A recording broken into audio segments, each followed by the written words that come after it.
I used to wonder why my relationships never worked out. It felt like I was doing everything right, and yet somehow, things always ended in the same heartbreaking way. Over and over again, I found myself standing at the edge of another failed relationship, staring into the void, wondering where I went wrong. I'm sure you've been there too. We've all felt that sting of disappointment, the ache in our chest as we pick up the pieces of something we thought was going to last. At first, I blamed them. Maybe they weren't as invested as I was. Maybe they didn't understand me. I kept telling myself, it's not me, it's them. After all, I wasn't the problem, right? I was the one giving, the one compromising. But after enough heartbreaks, something started to shift. I began to question myself. Could it really be that everyone else was the problem? Or was I missing something? Was I blind to my own flaws? I remember one night, after yet another painful breakup, I sat alone in my apartment, scrolling through my phone. I stumbled upon a quote from Epictetus, a Stoic philosopher whose words have helped me make sense of life in ways I never thought possible. The quote went like this: "It's not what happens to you, but how you react to it that matters." I had heard that quote before, but tonight it hit differently. For the first time, I began to see that maybe, just maybe, the real issue wasn't with the people I was choosing, it was with me and how I was choosing to navigate my relationships. The thing is, Stoic philosophy teaches us that we're often at the mercy of our own emotions, our own unexamined responses to the world. We react in ways that are often out of our control, and that's where we fall short. That's what I had been doing all along, reacting to their words, their actions, their moods, instead of taking a step back and examining why I was feeling the way I did. I'll be honest, I was scared. I was scared of being vulnerable, scared of truly showing up in a relationship and letting someone see all of me, the good and the bad. And if I'm being real, I was terrified of rejection. So I built walls. I kept my emotions at arm's length, never fully trusting that someone would accept me for who I was. It was easier that way. But every time I did that, I only pushed people away. One relationship in particular stands out in my mind. Her name was Sarah. We met at a mutual friend's party, and it felt like fate. We clicked instantly. We spent hours talking, laughing, and sharing our dreams and fears. I thought, this is it. This is the one. But I was wrong. Not because she wasn't a great person, she was. But I failed to understand the one crucial thing that I had been missing all along: the importance of self-awareness. I was so wrapped up in the excitement of a new connection that I ignored my own red flags. I didn't address my insecurities, my fears of commitment, or my emotional baggage. And Sarah, as amazing as she was, had her own issues. She was afraid of getting hurt again, just like I was. So we both built walls, we both kept our true selves hidden, and eventually, those walls became too high to climb. We argued over small things that should have been insignificant, and instead of looking inward, I projected my frustrations onto her. I would accuse her of being distant, of not caring enough, when in reality, I was the one pushing her away. And every time she withdrew a little, I reacted with anger, with coldness.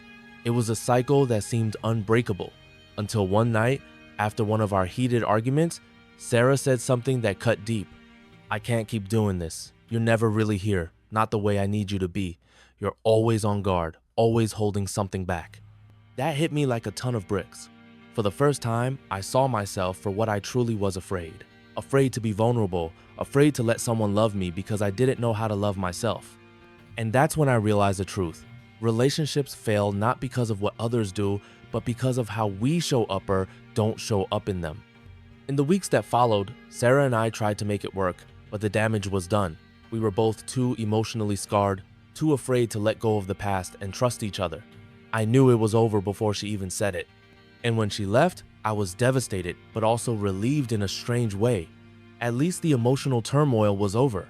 But the real work began for me after that breakup. I couldn't ignore the truth anymore. The truth was that I had been running from myself for so long, hiding behind a mask of self-righteousness, thinking I was the one doing everything right, when in reality, I hadn't done the most important thing. I hadn't looked inward. I started reading more about Stoicism and how the great philosophers emphasized self-awareness. Marcus Aurelius, Seneca, Epictetus, they all spoke about the importance of knowing yourself, controlling your reactions, and finding peace within. It was the kind of wisdom that I had been missing all along. Stoicism taught me that it wasn't about waiting for the perfect partner or blaming others when things went wrong. It was about cultivating inner peace, understanding my own desires, fears, and motivations, and approaching relationships with clarity and openness. One of the first lessons I learned was to accept responsibility for my own emotions. I stopped blaming others for how I felt. Instead, I took ownership of my reactions. If I felt hurt, I didn't point the finger at the other person. I looked at myself and asked, why does this hurt me so much? What is it about this situation that triggers me? This shift in perspective was revolutionary. I also began to understand the concept of impermanent chow, nothing lasts forever. Relationships, like all things in life, are transient, but that doesn't mean they're any less meaningful. It's easy to get caught up in the fear of losing someone or the anxiety that comes with commitment, but Stoicism taught me that the only thing I can control is how I show up in the present moment. I stopped trying to predict the future or hold on too tightly to people and situations. I started to appreciate what I had when I had it without attaching my happiness to it. Another game-changing realization came when I understood the importance of being true to myself. In the past, I had sacrificed parts of who I was to fit into someone else's idea of what a relationship should look like. I had pretended to be someone I wasn't in order to please my partner or avoid conflict, but I learned that the key to any successful relationship is authenticity. I needed to be honest with myself about my needs, desires, and boundaries, and I needed to communicate those things clearly without fear of rejection. With this new mindset, I entered my next relationship differently. I didn't expect perfection, but I was no longer afraid to be vulnerable. I was willing to share my true self, flaws and all, and accept the same in return. And for the first time, it worked. We understood each other in a way that went beyond surface-level connection. We supported each other's growth, and we communicated openly, even when things got tough. But here's the thing I've learned. Relationships aren't about finding someone who fits your ideal image of a partner.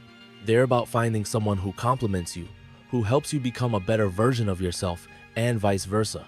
And the only way to truly be in a healthy, lasting relationship is to first understand yourself. Because when you know who you are, when you've done the inner work, you're able to show up fully for the other person. So what does this mean for you? If you're struggling in your relationships, it might not be the other person. It might be that you're not showing up as your true self. It might be that you're letting fear, insecurity, or past wounds dictate how you react to others. Take a step back and ask yourself, am I showing up fully, or am I hiding behind walls? And if you are hiding, it's time to tear those walls down. Relationships will still be challenging, that's a given. But when you approach them with self-awareness, honesty, and a willingness to grow, you'll find that the connections you build are deeper and more fulfilling. And when things don't work out, you'll understand that it's not the end of the world. It's just part of the journey. As I continued to reflect on everything I had learned, the realization hit me with even more clarity. We often sabotage our own happiness by failing to confront the internal struggles that we never address. For years, I lived in the illusion that love should come easily, that it was something you stumbled upon like a happy accident. I thought if you were kind, caring, and well-intentioned, that was enough. But love true, lasting love isn't about trying to be the perfect person for someone else. It's about first being the best version of yourself for yourself. In the aftermath of the breakup with Sarah, I didn't just pick up the pieces and move on as quickly as I used to. I spent time with myself, reflecting on who I was beyond the dating scene. I began to recognize how many of my past decisions had been fueled by fear. A fear of being vulnerable, of being abandoned, of being unworthy of love. And every time I allowed fear to dictate my actions, it pushed people away. I was perpetuating my own loneliness by avoiding the one thing that would bring me closer to the people I wanted in my life trust. This idea, the importance of self-trust, was something I never really grasped until I came across another powerful Stoic teaching. It came from Marcus Aurelius, who famously said, "Waste no more time arguing what a good man should be. Be one." At first, I was caught up in trying to perfect myself, trying to meet some ideal of who I thought I should be for others. But Marcus's words snapped me back into reality. It wasn't about trying to be good enough for someone else. It was about being true to myself and my own values, even when it was difficult. I had to ask myself tough questions. What did I really want from a relationship? Was I seeking validation? Was I hoping to fill a void within myself by being with someone else? And perhaps the hardest question of all, why do I keep looking for answers in other people instead of within myself? As time went on, I started to see relationships differently. I no longer saw them as a means of filling an emotional void or as a fix to my fears of being alone. Instead, I started to view relationships as opportunities for growth. I was no longer interested in finding someone to save me or to fill in the gaps I thought I had. I wanted someone to share my life with, someone who would challenge me to grow just as I would challenge them. The relationships I sought moving forward were no longer based on neediness or dependency. They were built on mutual respect, shared values, and the understanding that we were both complete individuals who just happened to be better together. And this time, when I entered a new relationship, I made sure to communicate my boundaries, my fears, and my needs clearly from the start. No more playing games, no more guessing, no more pretending to be someone I wasn't. I embraced vulnerability. I embraced the idea that being open about who I truly was didn't make me weak, it made me stronger. And surprisingly, it made me more attractive to the right person. This relationship, let's call her Lily, was different from all the others. It wasn't perfect, and we had our share of challenges. But what was different was that we were both committed to growth, to being better versions of ourselves, both individually and as a couple. When issues arose, we didn't shut down. We communicated openly. We didn't expect the other to be perfect, but we respected each other enough to give the relationship the time and energy it needed to thrive. What I came to understand through all of this was that the Stoic philosophy wasn't just about finding peace within yourself, it was also about understanding that you can't control everything outside of you. Relationships, especially the romantic ones, are complex and sometimes unpredictable. You can't control the other person, their actions, or how they feel, but you can control how you respond. You can control how you show up, and you can choose to show up as your true, self-flawed, vulnerable, and open to love. As I look back on all my past relationships, each heartbreak, each mistake, I finally understood that they weren't failures at all. They were lessons. They were stepping stones that led me to the person I had become today. And even though those relationships didn't last, they served their purpose in my life. They helped me see where I was blind to my own weaknesses, where I was too afraid to face the truth about myself.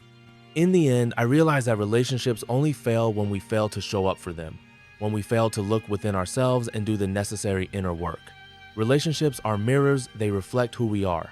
If we aren't fully in tune with ourselves, we can never truly connect with someone else.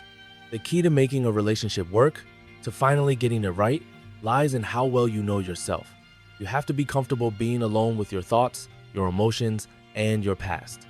You have to be at peace with who you are before you can invite someone else into your life.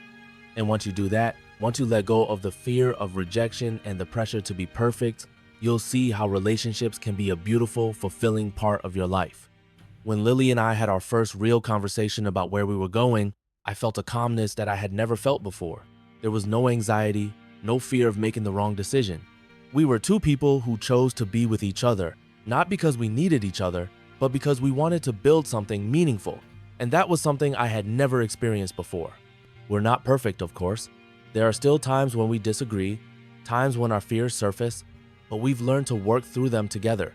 And each time we do, we grow closer, stronger. We've learned that love isn't about perfection, it's about learning and growing together, even in the face of challenges. So if you're sitting there wondering why your relationships keep failing, maybe it's time to look in the mirror. Maybe it's time to ask yourself the hard questions. Are you showing up fully in your relationships? Are you willing to be vulnerable? Are you giving yourself the love and respect you expect from others? And if you're not, then that's where the work begins.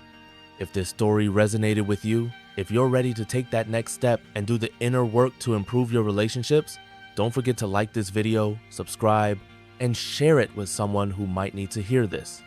Let's keep learning, growing, and applying ancient wisdom to our modern lives. Until next time.